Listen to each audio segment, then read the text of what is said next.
Bem, então vamos comentar um pouco sobre os isótopos do hidrogênio. O hidrogênio tem um próton e um elétron, o deutério tem um próton, um nêutron e um elétron.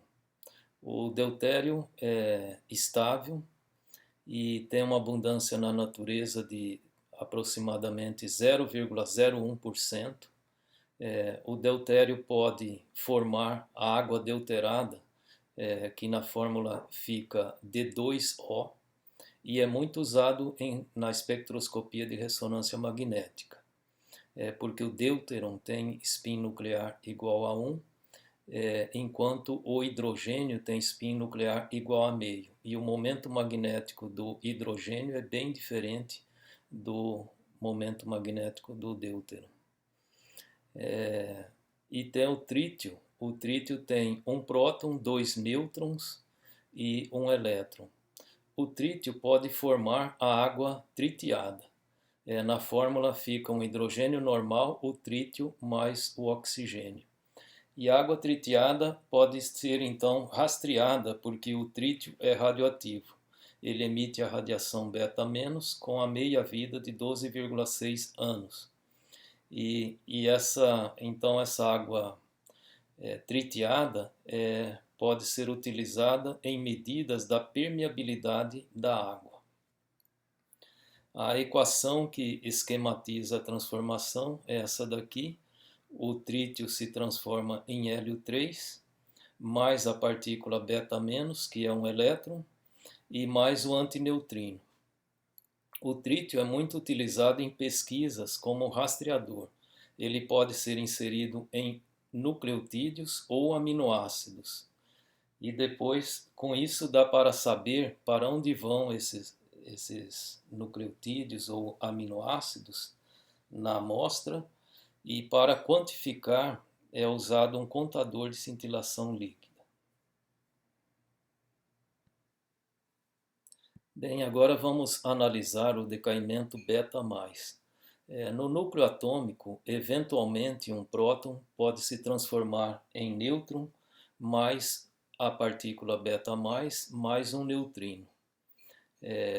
E a energia da partícula beta- e mais o neutrino é proveniente das diferenças de massas entre o reagente e os produtos. A equação da transformação é essa daqui: um elemento químico X de número atômico Z e massa atômica A se transforma no elemento químico Y com Z-1, desde que um próton foi transformado em nêutron. Daí a massa atômica não muda, e aqui então está mais a partícula beta- mais o neutrino na transformação. É interessante que a partícula beta+, que é também chamada de pósitron e representada por E+, é a antipartícula do elétron. Na física, cada partícula tem a sua antipartícula. A massa da antipartícula é a mesma da partícula. A carga da antipartícula é oposta da partícula.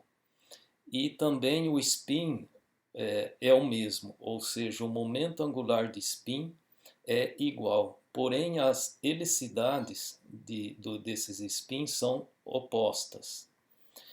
Ou seja, se eu definir um eixo de quantização no laboratório, a projeção do momento angular de spin do elétron é menos meio, fica antiparalela ao eixo de quantização, enquanto a do pósitron ficaria como mais meio, ou seja, ficaria paralela ao eixo de quantização. Daí possuem mesmo momento angular de spin, mas porém essas projeções são opostas. Outra propriedade muito importante é que quando a antipartícula encontra a partícula, ambas desaparecem e a massa das duas partículas são transformadas em luz.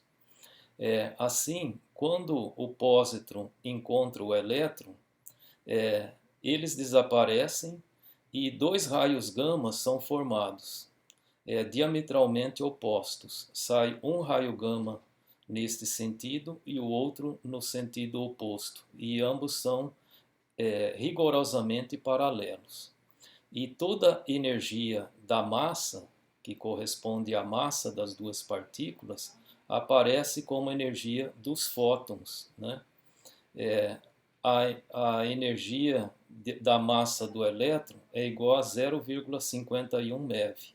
E um fóton sai então com 0,51 MeV. E como o pósitron tem também mesma massa que o elétron, a sua energia é igual e sai outro fóton com a mesma energia, de modo que a energia referente às massas aparece como energia dos dois fótons. E assim o princípio da conservação da energia está cumprido nesse caso. E alguém se perguntou, bem, e se eu colocar as duas partículas, fazer uma aproximação com uma grande energia cinética entre os dois? Ali havia os dois chegando num choque com grande energia cinética. E essa energia cinética desapareceria?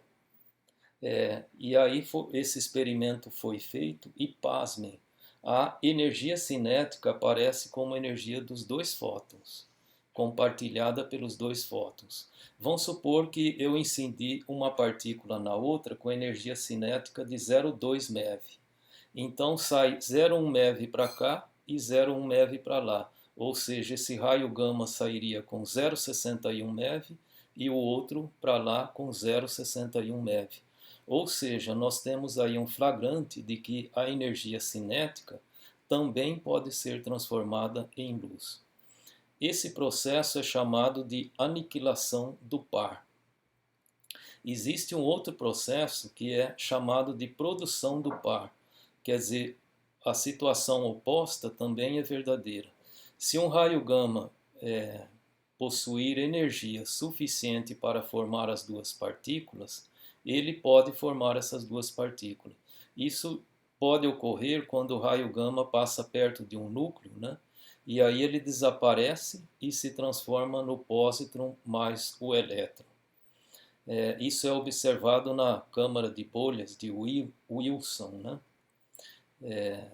E aí então, agora se o raio gama possuir uma energia maior que 1,02 MeV, essa energia excedente aparece como energia cinética de afastamento das duas partículas.